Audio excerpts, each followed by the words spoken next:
guys, welcome back. It's me again, Provinciana Morena. For today's video ay nandito kami sa Las Casas, Pilipinas, di Acosar, sa Bagak, Bataan.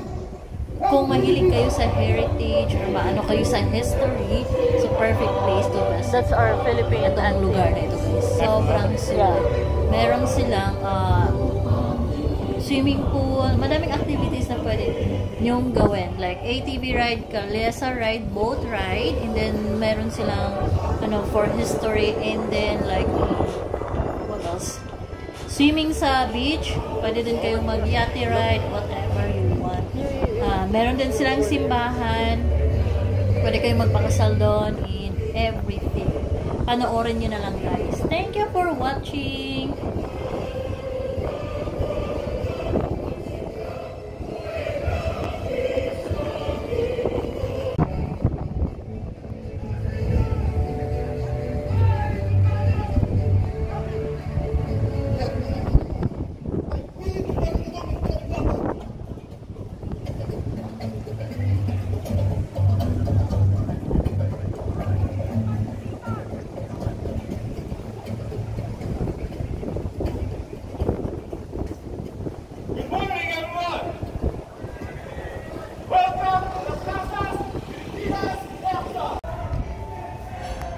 And they're still preparing. Yeah, I think so.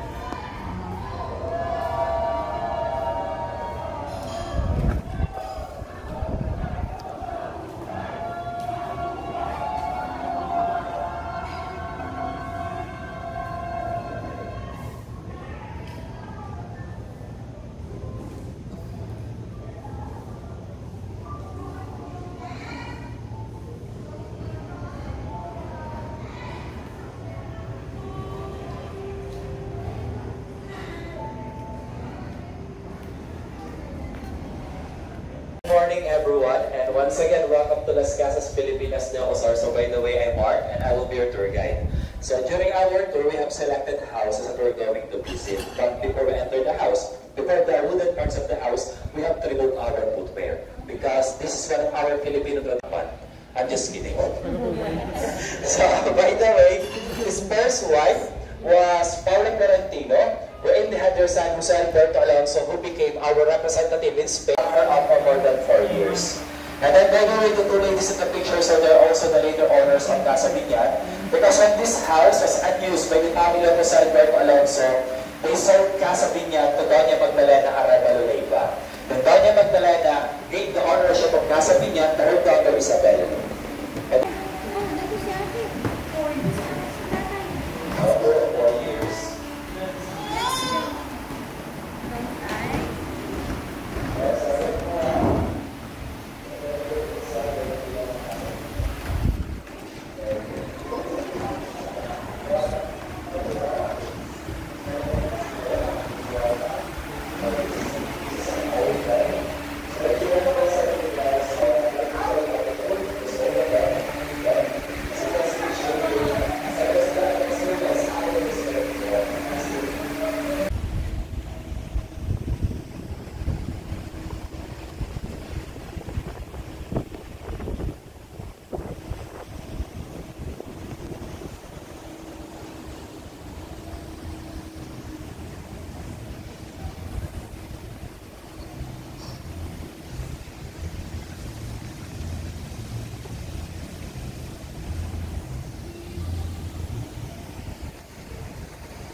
But when the school was transferred to Padre Paula Street, Manila, so this house includes different establishments like Golden Alley and Girls and Boys Dormitory.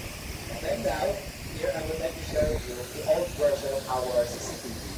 So So who among you have CCTV cameras in their house? So this one, because this is the expression, so we call it as CCTV or a pin code. So for our group of please come closer. So from this door, when you look up, you will see both square on the ceiling. The color one on the ceiling. So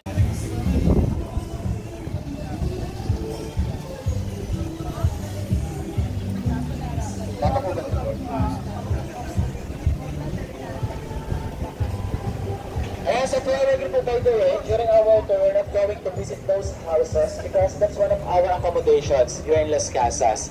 Like Casa Tando, so it has 3 bedrooms. Then Casa May Kawayan, it has 5 bedrooms. And then Casa Binondo Uno, that house in the corner, it has 5 bedrooms that you can occupy whenever you visit this resort with your friends, with your family. Then if you're going to ask me about the prices of those houses, I think it ranges from 40 up to 80,000 a night for the whole house. But for the ghosts, they're not included. You have to pay additional for that experience.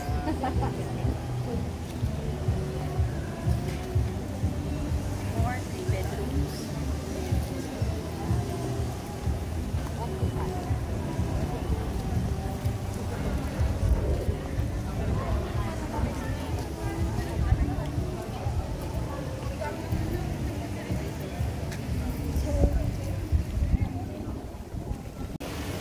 Ikaw po kayo ng mga 1 hour.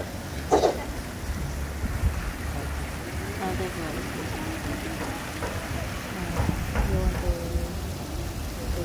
Kaya nasasanay na. Will I take a picture of you? Wala na No, iba. you. Where up there? Kaya sa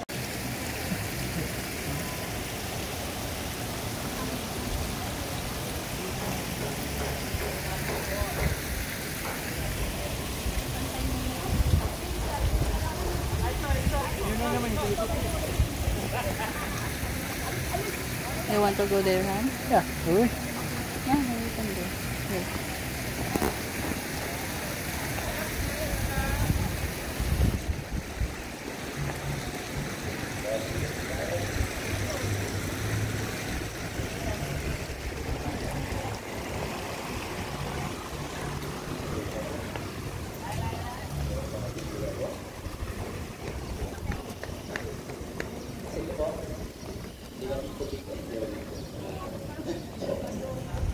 alam mo ano yan, kumbaga additional design yan. It was made here in Las Casas.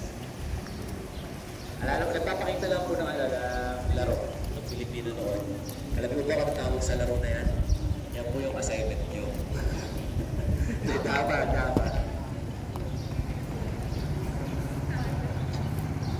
Kaya pa po ba? Here. Dapat! Abo, dito po nasisilip. Tayo lang po yung may sisilip dito sa ground floor. So tara po, pasok na po tayo. Pansit. This house became the residence of more than 15 formal settlers families. That's why Casa Bizantino was popular here. And when it was transferred here in Las Casas, during its reconstruction, the owner business or restaurants discovered that on the 3rd floor, some of architectural designs are made of blue coated or unrelated. Yes, because before we don't want coating, that's why they used to look for the additional designs of their house. And then now here in Las Casas, Casa Bizantina, so this is our 3-tier hotel. It has 7 bedrooms and 2 consistent people. You're going to rent a one house, it will cost 154,000 a night. Yes, so it's right back to 1,000 ano? 180,000?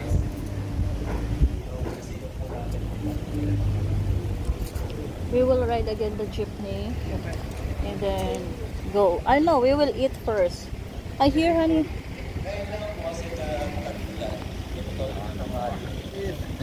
No, we can eat now. We can go to the. Will we sit down and relax? Yeah, we can go for our lunch Okay. there.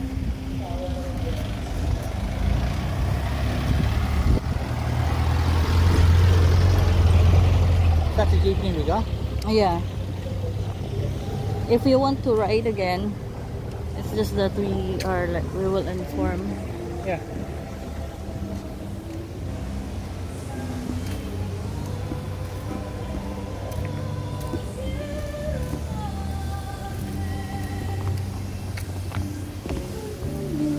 We can ride the Calesa, ano, there. Oh, brilliant.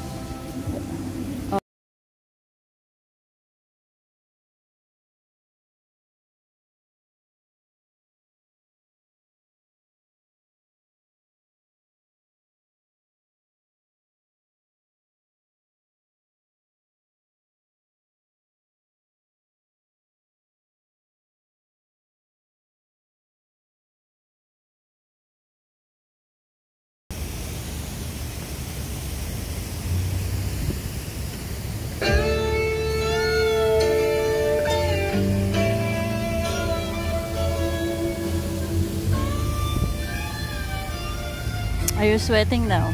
Yeah, but it's alright. This is on top.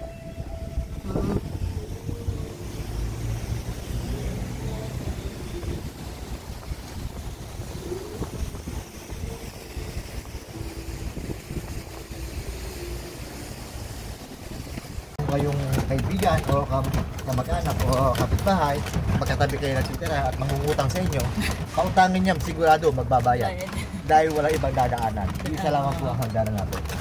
Ito na po ma'am, replica po ito ng Escolta sa Manila. Kung saan po siya ma'am, ito po ma'am ay mga hotel na rin po dito sa Las Casas. At ito po sa baba ma'am, ito po yung ating souvenir shop. Yan, mga 9 pa po siya magbubukas. So, meron po tayo yung mga photo tienda. Ito pong photo tienda ito ma'am, ito po yung magpapapicture tayo. Magsusot tayo ng mga Pilipiniana, Barong Tagalog, Barong Saya. Yan ma'am. 3.6 po yan, parang 100 piece po yata yan. Mamaya po, bukas na rin po siya. At na po ma'am, Casa Bizantina. Tatlong palapag po ang bahay na yan. Dito po sa Las Casas, ay hotel din po siya rito. Kung saan po siya ma'am, ang bahay na yan ay meron po siyang 7 kwarto at 16 na tao po ang kasi yan. Pag-rent po natin yan.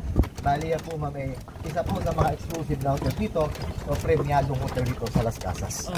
Pag i-rent po natin yan, nagkakalaga po yan ng 169,000 a night. Sobrang mahal. Napakaganda po niyan sa loob ma'am. Nandyan kami kahapon. Hindi ako po.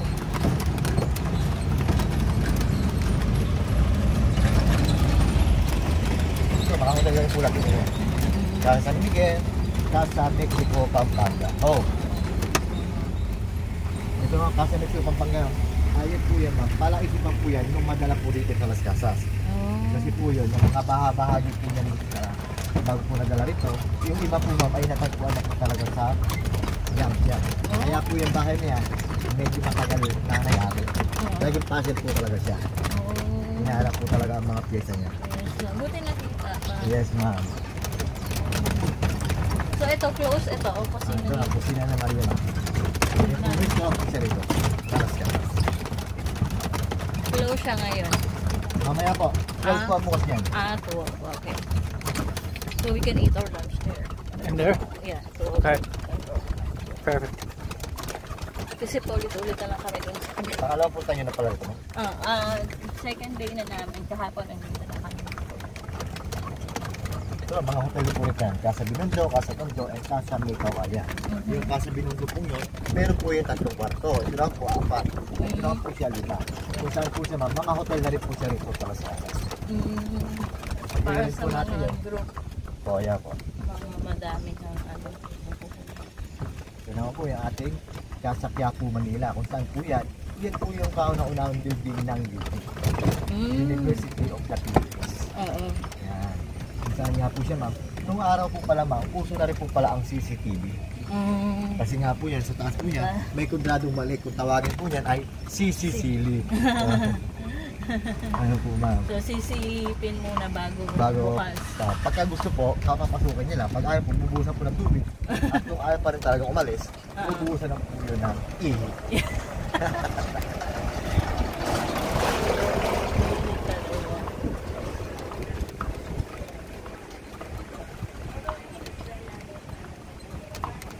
I think there is show. Ano? Ano? Yan po yung ating heritage walking tour. So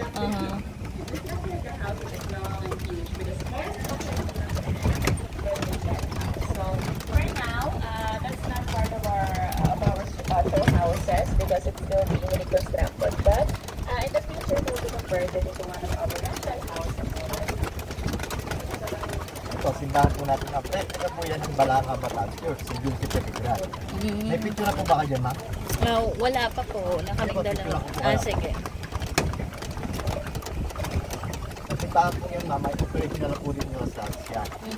Yan po, ma'am, marami na po diyang kinasal. At yung linggo, nag-release ako. Nag-misa. Ay, bukas po. Anong oras yung misa? Mga 10:30 po. Para alanganin.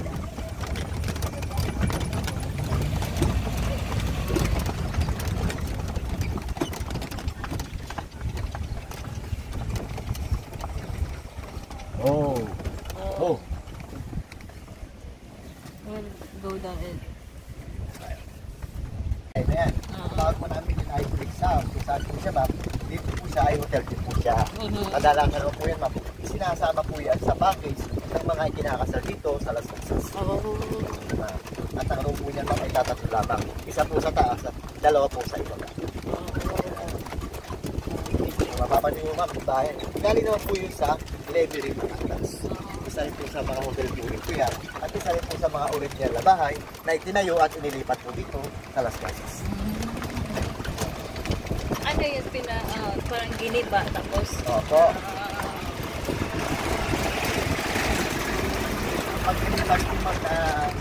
Ang paglilipat po ng mga bahay dito sa Las Casas, halimbawa po, kung saan po siya nakapangalan, doon naman po siya galing. Halimbawa po, nakapangalan po sa Cagayan, ibig sabihin sa Cagayan po siya galing. At ang paglilipat po ng ma'am ay pipicturean po muna siya. Plank by plank, column by column, and piece by piece. At maingat po siyang babaklasin.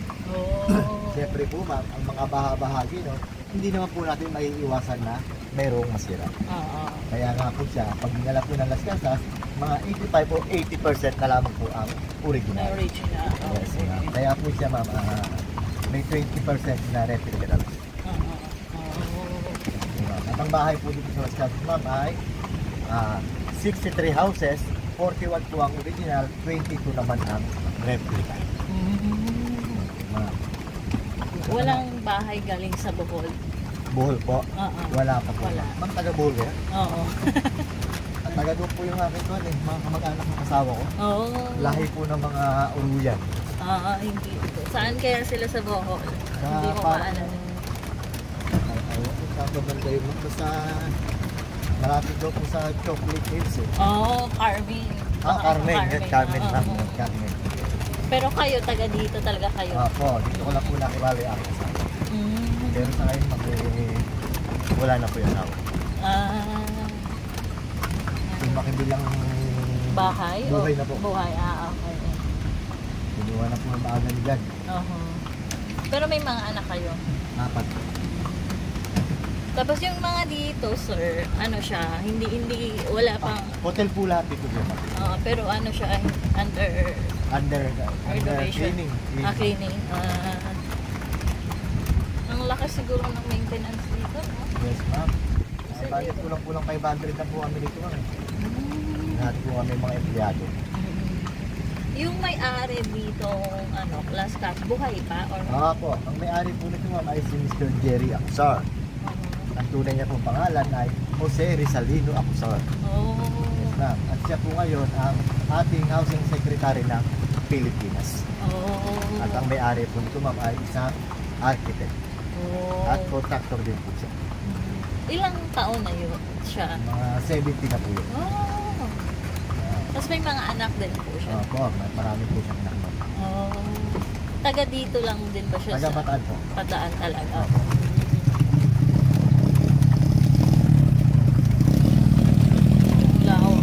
Kaya po tinawag ito ma'am na Las Casas, Pilipinas. Diyan ko sa yun po mga salitang Espanyol. Sa Tagalog naman po siya ma'am ay mga bahay sa Pilipinas ni Mr. Jerry Acusar. Kaya pala. Ito po ma'am, West Philippine Sea. Dagat tayo ma'am, West Philippine Sea. Anong barko yan? Balik guide na ito lang po yan. Tumigil lang po ito. Kasi nga po, siguro, hindi ka pwede punta sa may South Harbor para ang mga mga marites po kasi ma'am, pag pupunta po ng mga dry dock na mga paralan nila, may mga oras din po yan. May kanya-kanyang oras. Kasi nga po, marami sila. Para po sila yung napansin. So, tumigil lang. Ano, bawal pa maligo sa dagat, sir? Red Hindi flag pa. pa po. Ayun po kasi ang beach area ma'am eh. Red flag pa po eh. Yan pala yung flag na yun. Nakala ko ano lang siya. Red flag po. Pagka red flag po, so bawal pa po. Ganyan ba talaga kalakas yung alon or malakas Hindi lang? po. Maganda po niya. Medyo rainy season lang po siya ngayon. So parang hindi kami swerte ngayon kasi hindi kami nakakapag. Well ma'am, yung one po, yung December. Ang December po tayo pwedeng one. Napakaganda po rin po talaga yung po yung pinakamaraming tao rito. Pero pwede kong lakad-lakad. Pwede naman po. Pwede naman po maglalakad. Yung maligo lang ang hindi. Sige ma'am, may picture na kayo? Yung picture okay na yun. Sige po, wala pa po kami picture.